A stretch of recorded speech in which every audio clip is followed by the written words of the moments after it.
All right, the last episode of season 1 of Masters of Horror is Takashi Miike's Imprint, a film that left zero imprint on people who watched it on television because it never made it to television. It was banned from television, and after watching it, we know why.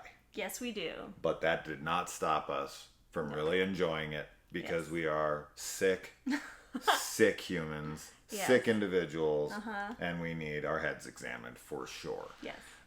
This is a pretty graphic, I shouldn't even say pretty graphic. This is an insanely graphic, wild episode that really checks almost every taboo box of things that would people, like, you could take one element from this, of the 10, and that would be too much.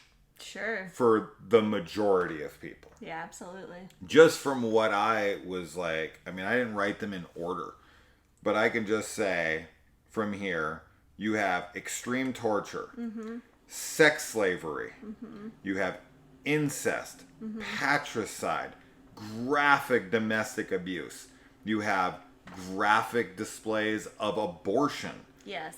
You have, did I say child rape? You've got child rape. You've got pretty much everything you can imagine outside of extreme animal abuse, as Kaylee showed. That was the one thing. It's all towards humans. All of it. But basically everything a human can do to another human in this that's horrible, they do, is depicted in this film, and pretty terribly. Yeah. The only thing they don't really depict graphically is the child rape. That's more of just like this Buddhist monk. And the Buddhism in this is very odd. The Buddhists in this believe in heaven and hell and going there, which is not a belief that I'm familiar with in Buddhism. They're more about reincarnation and karma.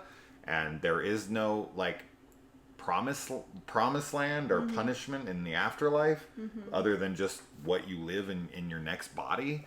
So that was odd, because they're like, literally one line to the next is like, he was a Buddhist priest, and he comes in and he's talking about heaven and hell, and then she's like talking about, oh, do you think they met Buddha in heaven? And I'm like, what? What? You got some mixed religions here. You got Christianity and Buddhism mixed in one. But you see this Buddhist monk, and he's with this young girl, and he's clearly like putting his hands where they don't belong. And she's like, oh, and that's really about it. You don't really see it happen. You just see her reaction and his face next to hers. But that's graphic enough. I mean, I don't know what else you're going to show without being, like, arrested. There's also the other scene where her father is going to rape her. And it cuts away when he, like, approaches her, but then it pans out to her kind of, like, lying splayed on the floor with her clothing kind of bunched up around her crotch. So that's the other she was part. raped by her father, but who's also her uncle. Yes, because hence the incest. Yeah, her husband, the husband and wife, and her father and mother are brother and sister, as we find out, and he graphically beats the shit out of his sister/wife. His sister wife. Oh my God, does he beat her mercilessly in this? It's horrible. I mean, he's like kicking her around, throwing her around, yanking her hair, smacking her face, punching her face, like everything. It's horrible. And then there's an insane graphic torture scene where a girl's hung upside down. She has needles stuck under her nails. Ugh. She has needles stuck through her gums. Ugh. Her mouth can't even close because the needles are there. She's hung upside down the whole time, and then she just hangs there with all these things hanging out of her body that she's been, pierced with, and then just pisses all over herself because she's freaking been hanging there for so long, and the piss is just dripping into, like, her wounds, and and they also and they burn her armpits too. It's graphic. It's really, really graphic. Yeah. And unrelenting. Yeah. Like, I kept thinking, okay, like, they're gonna show the one thing like this is the finger torture part or this is the gum torture part, and then they're gonna cut away to like the the next one, and they spend time on each section. Like you're sitting there just like, God, please, something stop it for her, and it just doesn't. It doesn't stop. I mean, for me, I've always, I mean, I know people go to the movies for escapism, and so they don't want to be reminded of the horrible things in the world. And I can totally understand that. I don't think anyone should sit through this kind of stuff that doesn't find intrigue in it. I guess I've always been of the mind that if we are going to tackle these subjects, and that people do go through these things because people have been tortured in this way and are currently being tortured in this way. The Chinese fingernail torture is a very popular method of torture. Pretty sure that was Chinese. I'm almost positive. They take bamboo shoots and they put them under your nails. And these are like more not knitting needles, but Hairpin needles or something. Yeah, and they're shoving them under their fingers. And this doesn't happen once; it happens like 3 different times. She does all 5, but I think we see 2 or 3 of them actually go, and it does not shy away. It shows it go all the way in, all the way down, the blood coming up and out, and never cuts for a second. It's intense. So it's very intense. But it's like, if you're going to handle this kind of material, show it to me. And it's because like it puts the viewer in the in the path, or like it makes you feel what she's feeling. Absolutely. Right? Like you don't get to shy away from it. Like if you're gonna go on this journey with them, you got to live through it. It's not like you have to feel it, but you can feel it emotionally. And so to me, it is part of the experience. It's like you're not going to talk about these things and then get to shy away from it. We're not talking about shying away from kind of material here. Right. And I don't know. I guess I've always just been of the mind, because I did write a play once based on my life, and it really upset a good amount of people who read it, being like, well, why would you want people to experience that? And it's like, people get to tell their stories, but some people don't, because you guys can't handle it. Right? Like, you just have to watch it. These people lived it. Sure. Right? But I totally get at the same point of like, I don't want to watch that. But it's like, it is a luxury, because you can just choose not to watch something. Unfortunately, you can't choose not to live through something. Yeah. So just, I don't know, it's the sharing the stories of the horrible things that have happened to you. It's like, oh, it's bumming me out. It's like, it bummed me out way worse. Sure. But it's like, well, why do I need to know that? Like, that's basically your burden to bear. But I think that there is expression in art that is, very connective for people who have experienced traumas, or at least for people who haven't. It can make them understand something that is bigger than them, and that they could never really comprehend, so that they can get more of a view on life. And so extreme films, I don't know, this film is extreme for extreme's sake, sort of. Right? Like, I get it, but for some reason it is gratuitous, but it never felt unnecessary for me. It felt like it was very important to the story that was being told, and that it just so happened to be a very graphic film, because this girl led a very graphic life. And I think it will always be a debate on like, no. They this is fictional, so it's like, no. Like, they just did it to gross you out. This is just purely for shock value.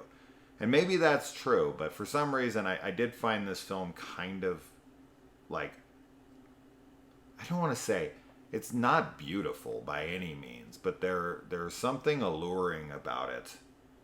The way the style is, and the way the story is told, and kind of the way I felt sympathy so heavily for this girl, even though she ends up kind of being a monster in the end, and then maybe not even being real in the end. I'm not really sure what is to make of the ending. Yeah. But what about you? Like, how do you feel about shock films in general, and how do you feel about this kind of shock film? Well, I think you said it really well. I think that watching something that is like extremely graphic and painful does connect you to the character and make you experience what they're experiencing on some level. Yeah. So I do think that that's part of why I enjoy seeing graphic violence or anything graphic really. Yeah. Because I just think it adds another layer, another depth to the film and the story. But I understand, like, there's a lot of stuff in this that I think most people would be insanely uncomfortable and kind of traumatized from watching. Yeah. And, whether or not it could help them, like, kind of face fears or face those things that make them uncomfortable, I don't know. I think everyone, has a unique way to go about that, but I think some people just straight up couldn't handle it. I thought that, as you said, I don't think that it was graphic for graphic's sake. I think that everything was very purposeful. And the things that they left out that would have been, I think, gratuitous would have been things like the child rape. Sure. And that was like unnecessary, just packed on everything else, or with everything else packed onto it. But I don't know. I know we've talked about kind of like trigger warnings and stuff before, but I do feel like this kind of a film would be one that people should probably have trigger warnings for, just because I think you could go into it not knowing and it could really mess you up in a very bad way. If you're not prepared to see those things, to mentally be in that space, then and not everything is for everyone. But I also think that the film was really beautiful, and I think that it was like the cinematography, the colors, it felt very like we were in some, alternate mystical realm, because there's even a line in the beginning that the island where the pleasure house is on is only for like demons and horrors. So it felt like, we were in this spirit world to begin with, like in a reality adjacent type of thing. And the music was very haunting. I think there was a lot of very eerie shots, and I was genuinely creeped out by multiple scenes, especially the way that the woman looks after she's been tortured and just the way her face is. It kind of reminded me of A Drop of Water a little bit, and that was partly because of her mouth, but it was really creepy and really unsettling. So I loved it. I was super into it. But I don't know whether or not it's something that, I would recommend for a large amount of people. I don't think so. No. I think it has a very niche audience, and I think that's okay. But I don't think people should judge the work of art based on what it decides to show. Because I think it needs to be included. It's necessary for the story that's being told. Yeah. And regarding facing your fears, in this, it's more about the fear is the face. Yeah, which, So do you think that this potentially, because that's what I'm putting in the thumbnail, do you think that it's possible that this film inspired Malignant? Yeah, I was just going to say. I do. 100%. I would not be surprised. Also, there is the Japanese movie we watched recently that also probably was another huge inspiration. Oh yeah. For that, for Malignant, which is the what's that movie? Evil Dead Trap. Yes, Evil Dead Trap. That's really good.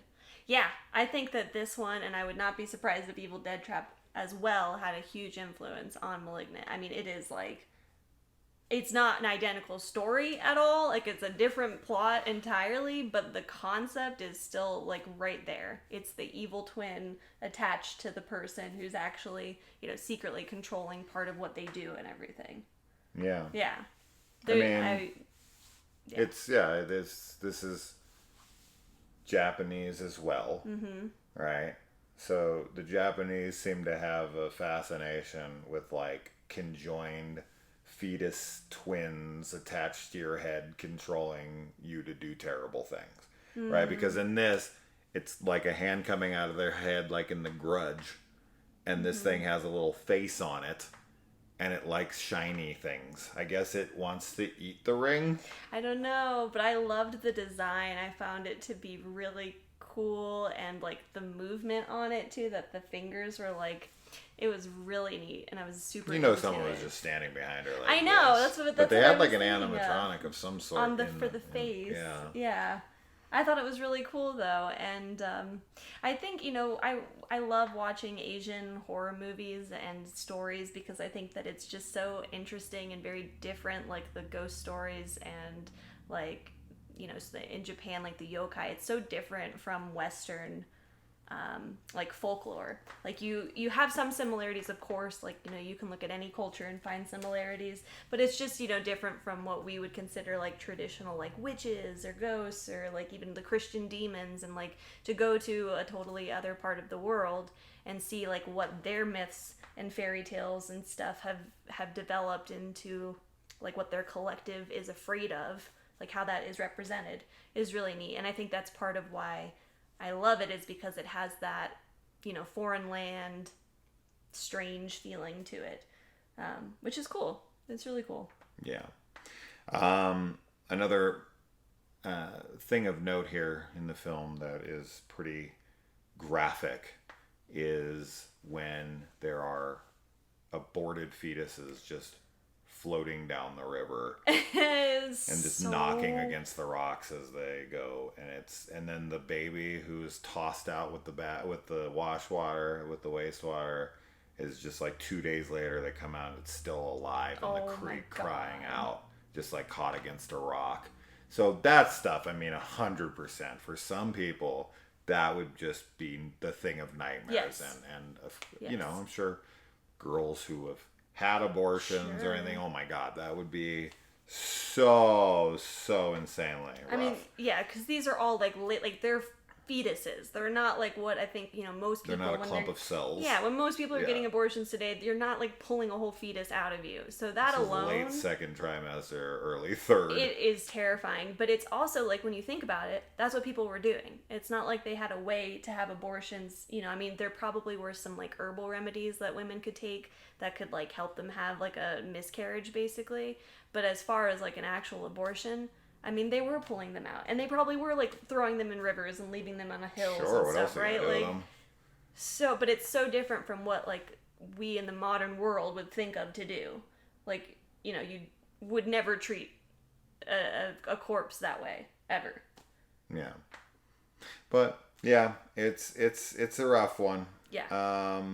But if you can stomach that kind of stuff, I definitely think it's worthwhile watch for sure. A very interesting watch, not one you'll ever forget. Nope. I do think Billy Drago's performance in this is extremely hammy, like super like it's pretty bad. Yeah, I'm glad you said so, because I was thinking the same thing, like especially like in the beginning. Yeah, the way he delivers some of his lines, I don't even know what it is, but it just sounds like theatrical in a bad way. In a bad way, for sure.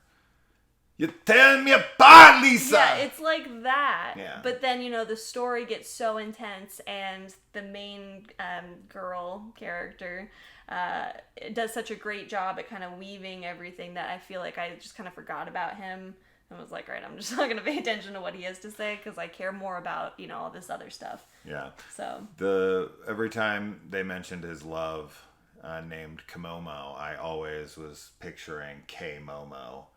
K-Momo. That place in the mall that sells urban, like the clothing that's like street fashion or something. Yeah, or whatever.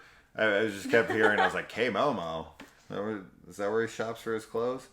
And one last thing I was gonna say, but there's a really cool shot in here, and I love this kind of horror, where a girl comes up behind her as she's like looking at him, and he's looking at her, and there's like very little attention drawn to it. Mm-hmm. He kind of is just like, what was that? There's no he doesn't jump. Mm-hmm. There's no music. There's no more attention brought to it again. It's just kind of like and that's very Japanese. Yes. Just that very subtle, like, did you see it? Did you not? I love that kind of stuff. I do too. It's got that as well. But man, what a wild wild film. And you've also got a little person with a missing nostril in this. Yeah, with like a chicken on their head. That character, like, whenever... That person was really missing their nostril. Yeah, they were. And that's crazy. That was intense, and it was like... It reminded me very heavily of David Lynch from Twin Peaks, like the dancing man that's in the Black Lodge, but obviously she had, she was missing part of her nostril, so the deformity thing in this was also very heavily, like, it was at the forefront, which I think was cool because, a lot of times in movies we are only wanting to look at beautiful people, and so having people that look different, even though I think in this case, it's arguable whether or not they were good or bad characters. It's just nice to have... Or a character at all, but it's cool to see that, and, yeah. Thoughts on the ending? I don't know. I don't really understand the ending. I was kind of confused by it, because... Did he actually kill Komomo? I did not think so. I thought that she was killed already, and that he kind of went crazy. And... Shot her to death. But she's like, you can't kill me. But then he sees her as Komomo, and she's dead. Yeah. So but when she goes back and then comes up as Komomo, that was amazing. That was wonderful. I loved that. Yeah. I thought that was super cool. Super confusing, but super cool. Yeah, very confusing. But there's a lot of shots like this that reminded me kind of like Pulse, of those like things moved so different than what you would expect, but it's so subtle. Sure. But it gives you just this like... the hairs on the back of your neck standing up kind of thing where you're like, that's not right, like it shouldn't be doing that. And that scene in particular, she probably leaned back and then they played it in reverse, right? Yeah, but it looks so ethereal and weird. I don't know, I guess my snap interpretation was like, so she was already dead when he got there, and then he finds out the truth and goes crazy, tries to shoot her, and is just found crazy, and then he gets taken in, and that's all I can think. Because she is alive in the end. Yeah. She's cooking a fish. Yeah. But I don't know. I don't know. The fish that were swimming in the creek with nothing but dead babies floating around it. I was surprised it wasn't like a fetus that she was cooking. I got nothing. Mm-hmm. I usually can come up with some like explanation of something, of being snarky and being like, oh, it's probably this. I got nothing with this ending. I have no clue. Mm-hmm. I am completely lost on it. Me too, yeah. So you'll have to watch it and let us idiots know what the answer is, because we don't know. We were too busy watching people get needles stuck under their freaking nails, and kids get raped, and women get beaten and raped, and every awful thing that could have possibly happened to a human being is done in this episode. Yeah. So. A very wild one. Yeah, for sure. But if you're familiar with this director's work, like I am, whether it be Ichi the Killer, or Audition, or The Happiness of the Katakuris, or he makes very, very bizarre Visitor Q. Oh my God! If you haven't seen Visitor Q, you want to talk about an insane film. Holy hell, that one is wild. We'll just say a guy gets his dick stuck in a corpse. And it is, and a mom is like obsessed with shooting her freaking breast milk everywhere. Oh my God. Hey, this guy makes some weird films. So this is nothing different for him. But as an American project coming to Masters of Horror on Showtime, this is way too out there. He probably delivered this and they were like, what the hell? Like, and I would be there and I'd be like, have you seen any of his movies? Yeah. Why'd you hire this guy? Absolutely. Because you liked Audition, and Audition was like really slow, and then at the end it was just graphically violent, and you're like, oh, well, he'll just make something like that. Do that. And he's like, nah. I'm going to show you what I make. Yeah, I am sure that American audiences, like mass general, like if you were just... one day, just sat down, turned the TV on, just like, I'm just going to watch something like a little spooky. Oh, my And then God. this came on. Like, that's what I mean. I think that would traumatize somebody if they weren't expecting it. But I also think that they would shut it off. They would have shut it off. They wouldn't finish it. 5 minutes in. Yeah. 5 minutes. As soon as they saw that freaking bloated, dead, pregnant girl in the water, yes, they would have been like, this isn't for me. Anybody who has a problem with, like, babies dying, seeing a pregnant woman bloated and dead in the water, it looks... they're going to be like, no. Yeah. They're going to move on. Yeah. You know, but if they came in halfway in, you're channel surfing back in that day. Oh my gosh. You know, it's not like today. Right. Some people still have cable for sure, but most people watch things streaming from the beginning. Yeah, but in the days of the cable, when you could just like days of the cable just turn it on and flip to it halfway through the movie. Imagine halfway through the episode. Just when they're like pulling the freaking fetuses out and then throwing them into Craig, just turning it onto that. Yeah. Well, I was thinking of like a younger, like a child basically start stumbling upon this and just being like, oh. That's what they did to my brother? God. All right, guys. Bye. Bye.